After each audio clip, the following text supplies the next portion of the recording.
Yes, hello, thank you for coming. My name is James Coglan. I am from a company called DXW. We're an agency based in London that works in the public sector to build better public services. My AV has just gone out. This is completely normal.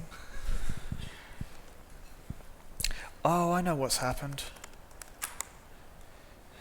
Yeah, a computer has yeah. Okay, sorry. Right, that won't happen again. Cool. Yes, I'm from DXW. We work in the public sector to build better public services, and today I would like to talk to you about conflict resolution.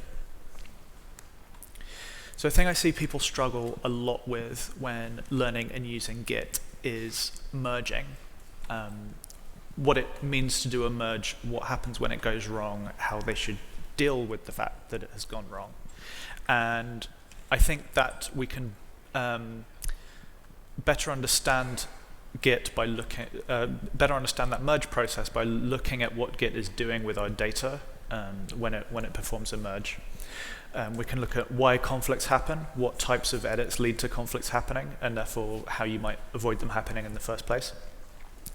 And then also, how can we form analogies between Git and other data systems to help us understand both Git and the wider data system space, so we can make analogies between Git and databases and concurrency tools in our programming languages and enrich our understanding of all of those by comparing them. So to start with, let's talk about what Git is, like fundamentally what does it do? So what Git allows us to do is store snapshots of a set of files, and it lets us link those snapshots into a chain forming a historical record of the state of the project at each snapshot. So say that I begin my project where I have a file named f and it contains the number 1, and I create a commit which I've labeled a, and the contents of that commit is the file f with the value 1. I can form another commit linked to that contains an additional file named g with the value 2. The other fundamental operations you can do, as well as adding new files, is that you can change existing files and you can remove them. So I can add a second commit that changes file f from 1 to 3. And finally, I can make a commit that removes that file altogether. So each of these commits points to its parent commit in the history, and it contains a complete snapshot of the state of the project at that point in time. But history doesn't have to go in a straight line. It can form branches, and this is what allows Git to work in a distributed way.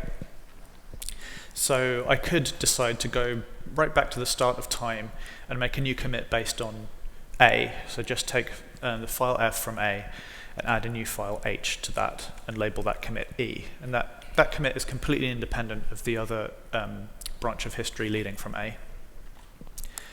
And then I can continue making commits in that fashion on that chain of history.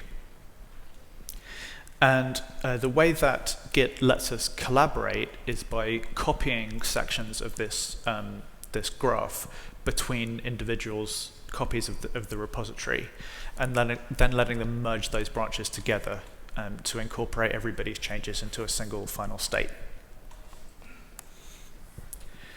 So how does that merge process happen? Well, we can look at this by example. We'll start with the simplest possible example of merging one commit into a branch. So let's say we have this starting state. Commit A contains 2 files, f and g. They both have the value 1. We'll make a second commit, B, which changes the contents of file f to 2.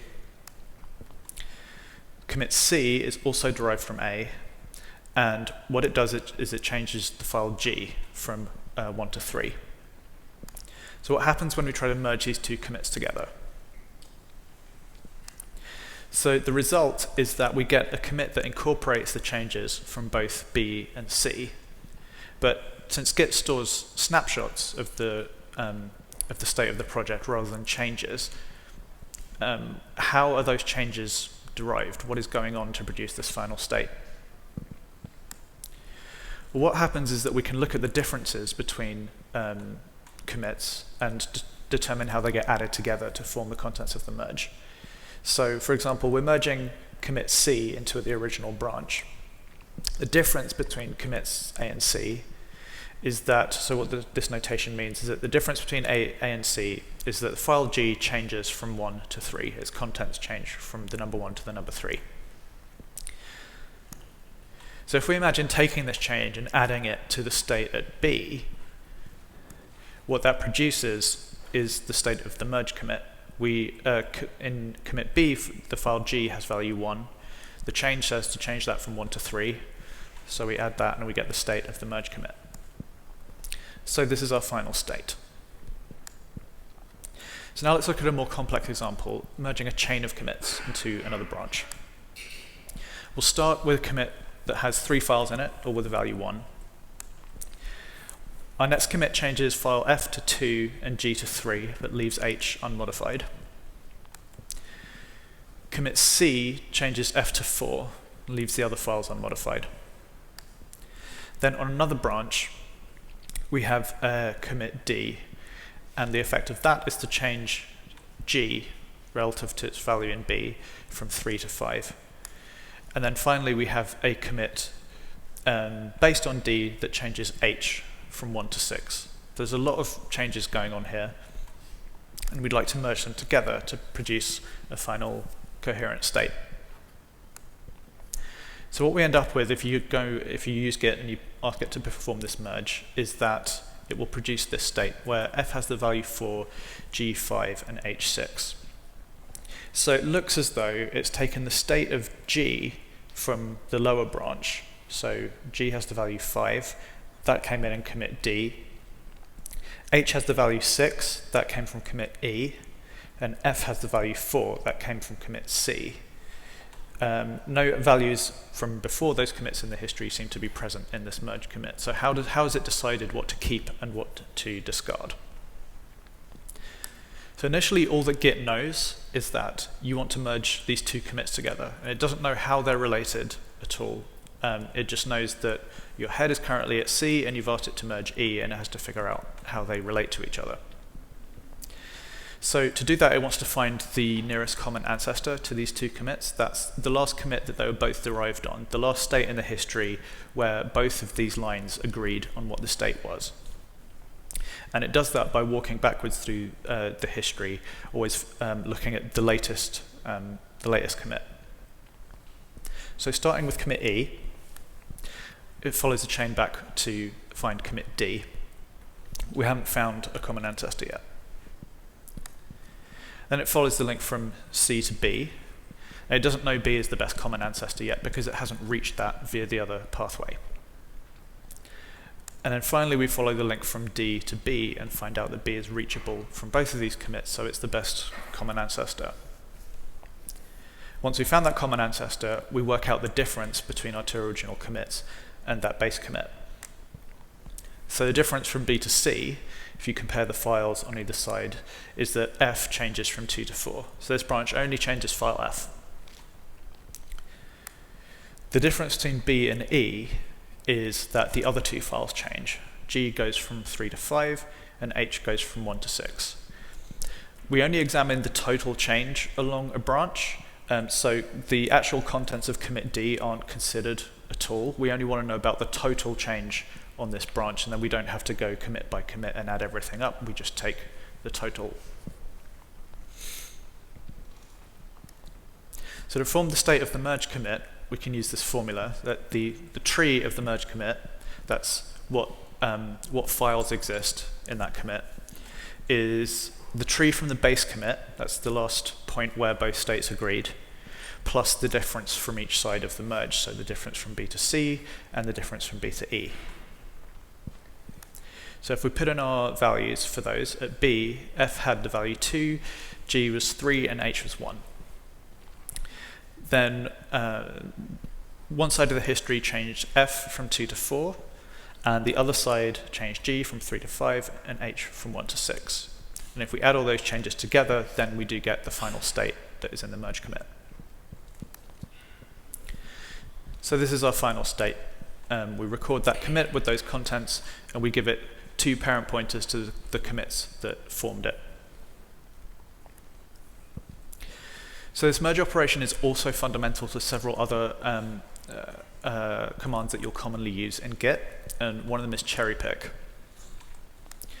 So let's say we had a history that looks like this, and what we'd like to do is we'd like to take a copy of commit E and move it onto the other branch. So form a new commit, which I'll call E prime, that follows C and has the changes from E, but not the changes from D. So we're not doing a full merge, we're just taking one commit off this branch. Again, Git does not store changes, it stores content. So how do we produce this state? Well, what Git does is that it does a merge operation, but instead of using B as the base of the merge, the common ancestor, it uses the parent of the commit that we want to cherry pick. So it will use D, where we used B before. That is, we'll look at these three commits to compare them, and then do the merge operation as before. So the difference between D and C is that F changes from 5 to 4. Again, it's fine to compare the difference between two commits, even though they're not historically related, because all that we're doing is comparing two states and seeing what the difference is between them. The difference between D and E is that G changes from 2 to 6. Now again, if we apply the formula that we used before, where we take the state of the base commit and add the changes from either side, then we start with the state F is 5 and G is 2. We add the change from C, which is F changes from 5 to 4, and then the change from the commit that we're cherry picking, which is G going from 2 to 6. So that produces the state where F is 4 and G is 6, and that leaves us with the state that we see here. So this cherry picked commit E prime has changed G from 2 to 6 relative to its parent C, but it's left F alone. So we haven't taken the change from D, we've just taken the change from E and incorporated it. So we've done a merge operation, but we haven't recorded E prime as having two parents, even though we've done a merge. So why is that? Well, consider what would happen if we had given E prime two parents and stored the graph like this. If we then added some further commits on our branch and then wanted to do a full merge from F into the original main line, what would happen? Well, if we'd stored a link from E prime to E, then the common ancestor for this merge would be E. So when we perform this merge, the changes from D would just be lost because we'd only look back through the history. We'd only compute the difference between E and F and not the difference introduced by the entire branch. So if we don't put that parent link in, then the common ancestor for this merge will be B and will incorporate the changes from the entire branch. It's fine that the changes from E have already been incorporated. If some changes already exist in the branch that we're merging into, they won't be sort of reapplied, they're just already there, and that's fine. So merging is also used in the revert command, and revert is essentially cherry pick, but in reverse. If you look at the documentation for both of them, it's almost identical, just with a few things swapped around. So let's say that we had a history where we have three commits, A, B, and C. And what we'd like to do is we've decided that the changes that we introduced in B, we don't actually want them. We can't go back and remove B from the history. What we'd actually like to do is add a commit that undoes the effect of B, that sort of reverses it. And that's what the revert command does. So it'll create a commit which I've sort of labeled -B. And if you look at the differences between these commits, you'll see that the effect of B is that it changes the file F and puts the value 3 there. So if we reverse that commit, if we reverse that change on top of commit C, then that will change F from 3 back to 1 again, but it will leave the file G unchanged. So the way that it does that is that it performs a merge, but as the base of the merge, it uses the commit you're reverting. So whereas before in Cherrypick, the base of the merge was the parent of the Cherrypick commit, in Revert, the commit itself is the base of the merge, and its parent is one of the merge inputs. So you're sort of, because you're comparing the differences in reverse, you just invert the change. So if we look at the difference between B and A, we'll see that that changes f from 3 to 1. The difference between b and c, the head that we're reverting against, is that g changes from 2 to 4. And if we apply our usual formula, then we'll see that the end state is f equals 1 and g equals 4, as we wanted. So we've looked at a bunch of situations where merges happen and the commands that can be built out of merging, and what happens when everything goes okay, no conflicts happen. And we've used what might look like a slightly complicated process for doing that, taking these two sides of the merge and comparing them and adding them together. And the reason that we need to do that is because, as we all know in real life, merge conflicts can happen. We need to look at why they happen in order to understand why Git uses this particular algorithm to perform merges. So let's look at an example of a merge conflict happening. So in this situation, commit A has f equals 1 and g equals 2, and then B changes f from 1 to 3. This is the same as the history that we just looked at. We then have a commit C that changes g from 2 to 6. Then on another branch, we have a commit that changes that also changes g from 2 to 4. And then finally a commit that changes g from 4 to 5. What will happen if we merge these histories? Let's look at our usual process. The difference on one side of the merge is that g changes from 2 to 6. And the difference on the other side is that g changes from 2 to 5. So let's plug these into our formula. So we could do the first bit okay. If we start from the state f is 3 and g is 2 and apply the change g goes from 2 to 6, that's okay. But we can't apply the second change of g going from 2 to 5 because that was based on an older state of g that's no longer true. So now we're not sure, because the changes on both sides of the merge are affecting the same file, we can no longer easily compute how these changes should be added up. So the fundamental concept at work here is something called commutativity. It's a term from mathematics, and it means that the result of an operation is the same if you reverse the order of its arguments. So for example, addition is commutative. A plus b is the same as b plus a. But subtraction is not commutative. A minus b is not the same as b minus a. And when we look at Git and other data systems, commutativity is to do with, can you change the order that two operations are done in and still get the same outcome? So let's look at this situation. This is the history that we just examined, where both branches, so this is our clean merge from earlier. So commit C changes the file F, and commits D and E change G and H, so each branch is affecting different files. So in this situation, if we step through the formula that we've been using to calculate the end state, if we take the beginning state and let's add the changes from one side first, so the change from C. So that changes F from 2 to 4, and that gives us the state on the right. And then the changes from D and E change G and H in the ways shown, and we end up with the state that we have seen in the merge commit.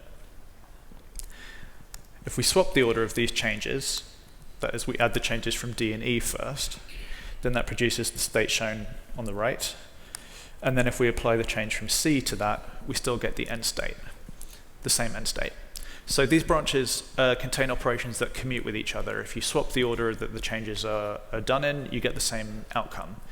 And that means that you get a clean merge.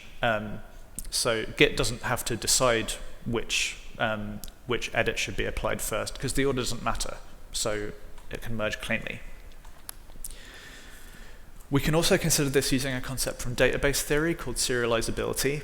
And in databases, serializability means that the effect of a set of concurrent transactions is the same as if those transactions were done in some sequential order. So looking at our clean merge history again, if we filter this down so that we just show the changes in each commit, and we want to consider like what can we arrange this graph into a single sequence of commits so that we get the same outcome regardless of what the order is. So the history graph encodes some ordering constraints between commits. So B is linked to A, so B must come after A in whatever history we decide to come up with. C is linked to B, so it must come after B and A. Similarly, E is linked to D, and so E must come after D. But C is not linked to D or E, so it's free to change its order relative to D and E because there's no ordering constraint implied by the graph here. So C is said to be concurrent with D and E because it does not have a fixed ordering relative to those commits. So if we try to turn these commits into a single flat sequence, one ordering that we could pick would look like this. We have A then B, they have to be in that order because of how they're linked. And then we'll take, we have a choice about how to order C versus the DE branch. So if we put C first, and then D and E, and if you read those changes across from left to right, you'll see that the state that you end up with is the state of the merge commit. It's F is 4, G is 5, H is 6. Each commit is changing different files.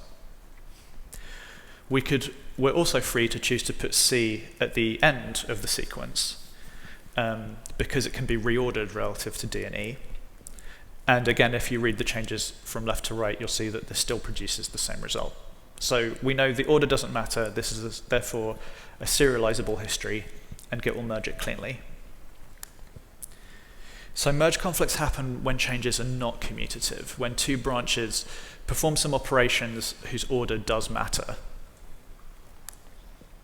So this is our conflicted history that we looked at earlier, where both sides of the merge are changing the same file G. If we take the starting state from the base commit and we apply the change from one side first, that gives us the state shown on the right.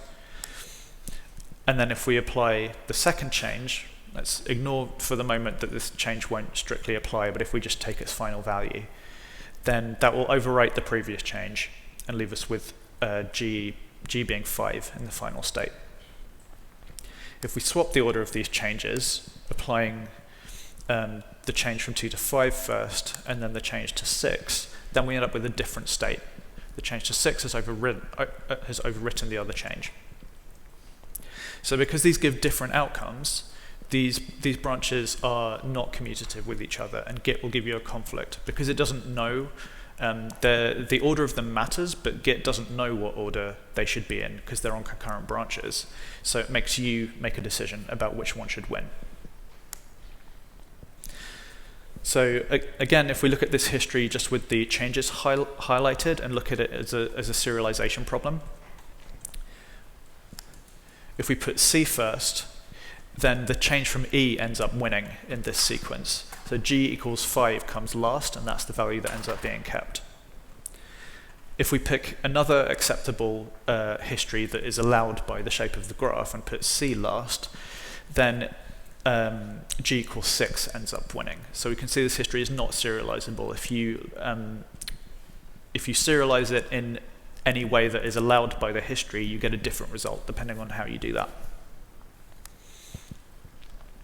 So in general, we know that Git allows 3 essential operations on files. You can create files that don't already exist, you can edit existing files, and you can delete existing files.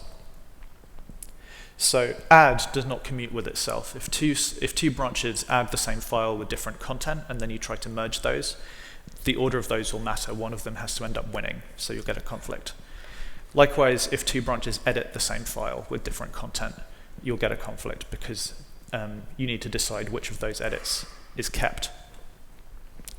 Edit and delete don't commute with each other either. If one branch edits a file and the other deletes it, then if you do that in one order, you will change the file and then remove it.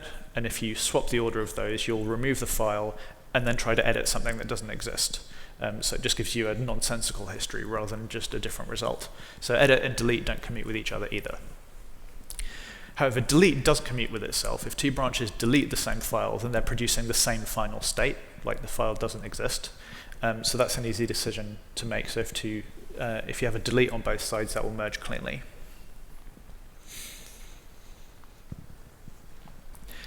The other kind of conflict that Git has does not come from the order that things happen in, so much as that two changes just cannot be combined with each other and give a result that makes sense. So one example of that is that if on one branch I create a file called X, and on another branch I create a directory called X containing a file called Y, which I've written x/y, and then I try to merge these, what will happen is that, taking our starting state of f equals 3, I can add the change to x to that, that's fine, and then I can add the change to x/y to that, that's a different name, so I'll just add it into our state. But then the state that we end up with has two things that can't coexist. It has a file called x and a directory called x, and you can't represent that on any file system that is in use right now. So although the order of these operations didn't matter, if you swap the order of these changes, you'll get the same result. The result itself doesn't make any sense. So in that situation, Git will only keep one of them because it can't put both of them on disk at the same time, and it will alert you to the fact that the other one couldn't be created, and it will rename one of them so that it can put it on disk, and it will say this file has a funny name. You need to go and sort that out. So earlier I talked about making analogies between Git and other data systems to help us understand the space of data systems more broadly. And an analogy that I like to use for Git branches is talking about it in terms of database transactions. We talked about that a little bit earlier when we were talking about serializability. But I found looking at it this way sort of helps people understand what's going on if they're familiar with databases but don't know Git, or vice versa. You can use this analogy to help people. So a database does a very similar thing to Git in that it lets a bunch of clients concurrently edit a set of records, and it tries to make that be safe by not letting clients overwrite each other's changes, or it provides a set of tools so that applications can make their clients not overwrite each other's changes. It just has a different model for doing that than Git does. So we could model our set of files in our code base as a set of records in a database, where the ID is the name and the value column is the contents of the file. So this is a state from a history that we saw earlier. And we can imagine commits as being similar to update queries, and branches as being similar to transactions. So for example, a successful merge is analogous to this situation. So on transaction 1, we update the file G with the value 5. And then on another transaction, we update the file, the record with ID F to the value 4. This is fine. Both transactions are changing different records, so they can both happen concurrently. The database is happy with that. Then the other transaction can go and update yet another record, the one with ID H. Again, this is fine, doesn't conflict with anything the other transaction is doing. And then both of these transactions can commit. So this is analogous to a clean merge. A database will let these transactions happen concurrently. Git will let these changes happen on concurrent branches, and they'll merge cleanly. A conflicted merge is analogous to something like this. So one side updates record G, and what that does, this depends a little bit on how your particular database works and what isolation level you're running, but under a lot of models that will make the first transaction take out a lock on that record that it's changed to prevent other transactions from reading or writing it. So then in transaction 2, if I try and update the same record, the database will reject that. It will either reject it immediately, or it will block it until the first transaction has finished running. It won't let those two things happen concurrently because they are overwriting the same data and their order matters.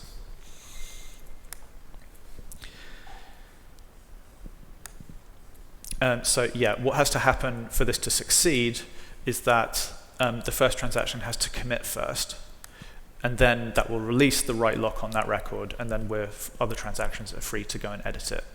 So when you have a merge conflict, that's kind of analogous to a merge conflict is making you look at the changes from another branch, not just letting you overwrite it with your changes. It's saying you've changed the same things as somebody else. You need to go and acknowledge those changes and determine how yours need to mesh in with them. In databases, this is similar to waiting for the other transaction to commit, means that you need to be able to see the changes that transaction has done before being allowed to make your own.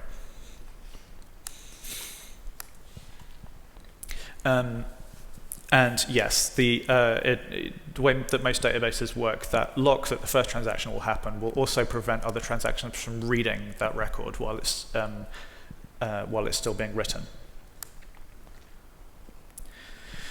So databases can also be used to prevent the incompatible changes that we saw earlier, the file directory conflict. So not things where the order matters, but things where the presence of one thing prevents the presence of something else.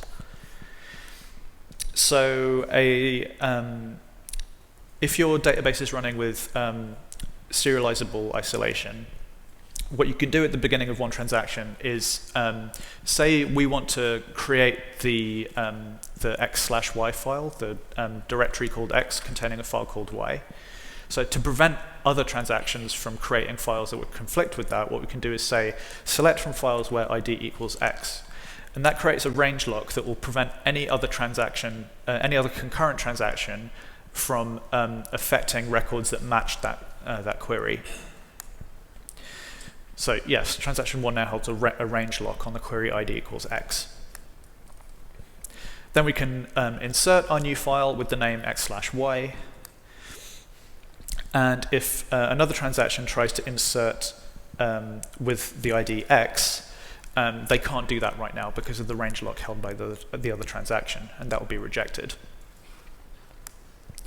So what has to happen instead is that the first transaction has to be allowed to complete, and then the other one can go and add its file x, but by checking for conflicting files first. So that range lock forces things to happen in a certain order so that the second transaction can check whether anything would conflict with it before proceeding.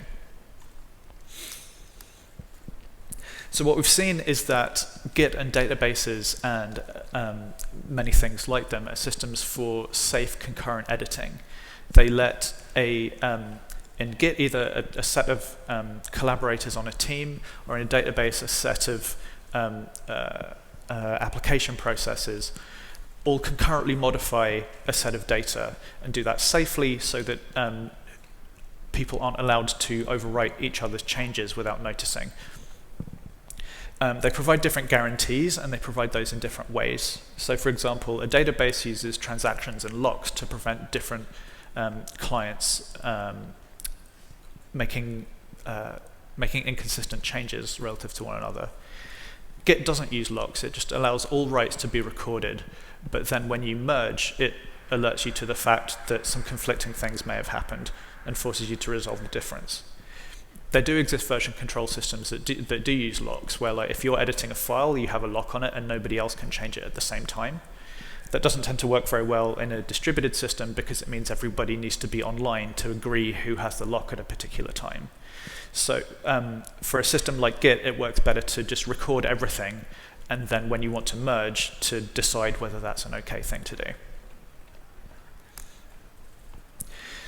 So there's a very broad space around concurrent data systems. There are many, many different types of guarantees and mechanisms for providing those guarantees, and these are some of them. So databases, some databases use transactions and locks. You can also do a thing called multi-version concurrency control, where the database actually keeps multiple versions of the same record and will show you the latest one. Systems like Git use branching and merging. If you're doing sort of real-time collaborative editing sort of things, you can use operational transforms or conflict-free replicated data types.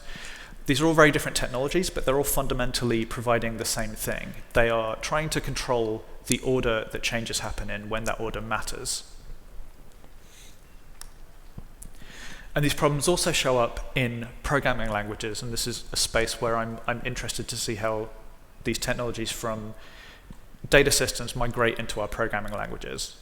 So there are a whole bunch of concurrency models that you can use, that various languages use. You have threads, there are promises and futures, there is async await, so async await is in JavaScript and Rust and a few other things, maybe C#. You have actors from the Erlang, and purely functional data structures from languages like ML and Haskell. So again, there are all these different models of doing concurrency in programming languages, and over time we're seeing that evolve with things like Rust uses threads and mutexes, which is a very old model, but it has stuff in the compiler to make sure that you use mutexes where they're required. It won't let you write a multi-threaded program where two writes can overwrite each other. The compiler will reject that.